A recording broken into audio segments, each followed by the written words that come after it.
So this next lady, I've known her for, gosh, like 20 years. Great writer. Her wrists are on the cutting edge of comedy. Please give it up for my friend, Sara B Sirius.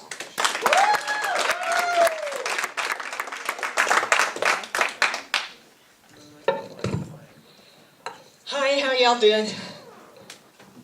How are you doing? I want to know. Oh, that's cool. Yeah, I'm so glad to be here tonight. I really wasn't expecting to be here, and so, I started drinking at noon, and if I'd have known I was going to be here, I would have started earlier.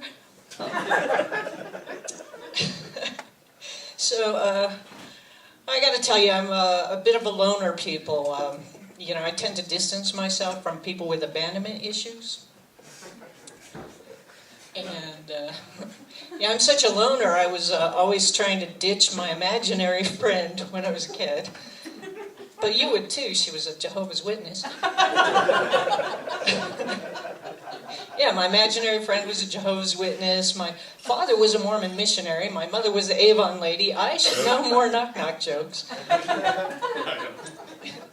I don't have any of those for you. I could tell you some bar jokes you've probably never heard before.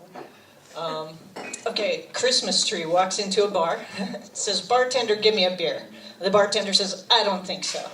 The Christmas tree says, "Why not?" And the bartender says, "Well, you look pretty lit already." Let's see, a menorah walks into a bar, runs into a Christmas tree on its way out. The Christmas tree says, "Don't bother going in, the bartender's a jerk, and besides, you look half lit already." Okay.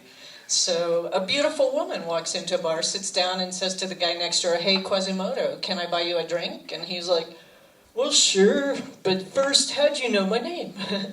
And she winks and says, "Lucky hunch." Okay, last stupid bar joke. A chicken runs into a bar and says, "Bartender, quick, I need a punchline for this joke." And the bartender says, "Sorry, I am all out, but you might try across the road."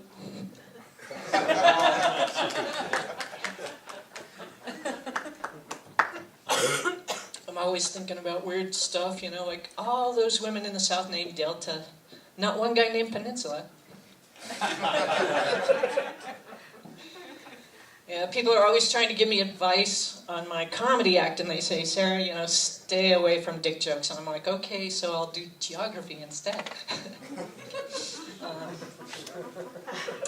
All right, everybody tonight so far has said something about a dildo, so I might as well tell you about mine. I have a green dildo.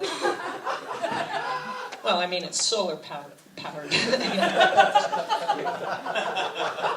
So yeah, that's a lot of fun. It means basically I have to go up on the roof. Did that the other day, and I heard some people walking by down below me, and this woman turns and says, "Harold, look, that is the weirdest weather vane I have ever seen in my life." Harold's like, "Yeah, and sure seems an awful lot windier up there than it is down here."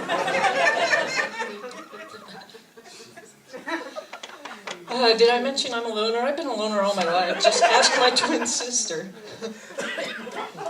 Yeah, twins run in my family, but then they track us down and drag us back. When people find out I'm a twin, they say, "Are you identical?" And I'm like, "Well, no." She's actually 5.5 inches taller than I am. She has blonde hair, blue eyes, she's left-handed, and she's very accident-prone.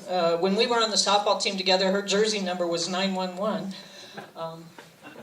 I'm not that accident-prone myself, but there was a time when I did have my blonde moments, getting in on that twin ESP, I guess, and we were kind of having accidents at about the same time. For instance, I got pregnant, she broke a leg. I got pregnant again, she broke her other leg. I got pregnant again, she broke an arm. I thought, I better stop having kids because, she's running out of limbs and twins could kill her.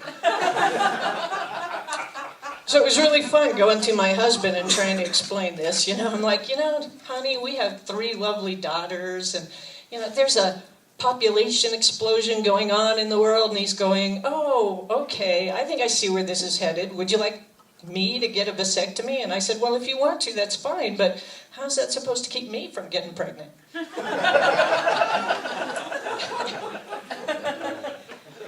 It's a good thing that we changed the wedding vows when we got married. You know, there was no way we were going to say till death do us part, too much like a murder-suicide pact.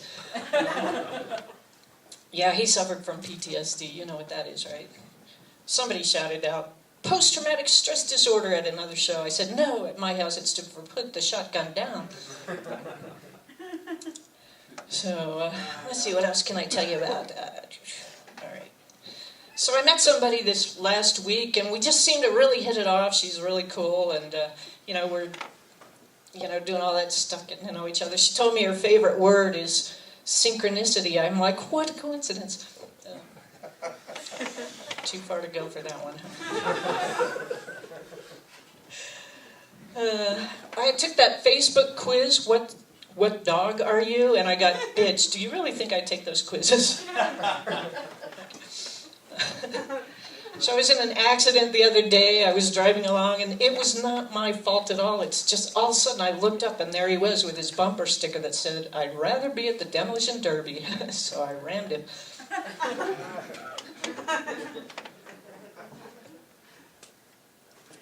I had a weird dream the other night. I dreamt that I was answering the phone for the Lemming suicide hotline.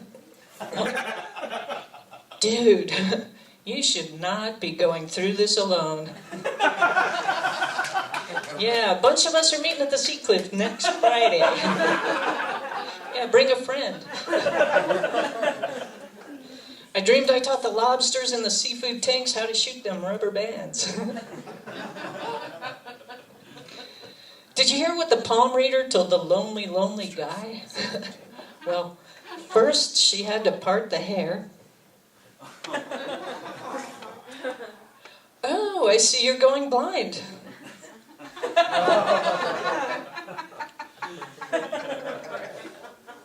Did you hear what the dirty psychic said to the cute clairvoyant? He said, you show me mine and I'll show you yours. All right. I really got to memorize these one day. But I have a really terrible memory. You know, I've had a bad memory for about as long as I can remember, and probably longer. When you think about it. Yeah, my memory is so bad, if I ever end up with Alzheimer's, it would be deja vu. So, yeah, I was talking to my mom the other day, and we were talking about the really weird weather and everything. She loves when it snows, though. She really does, because she loves going out and making angels in the snow. She'll do it all day long till the police come by and make her stop. Yeah, it's because to you and me, it's called hit and run. Let's see, what can I close with? Okay, while we're on that subject, do you know how to tell who the kid with the Messiah complex is? When all the other kids are out making angels in the snow, he's just laying there.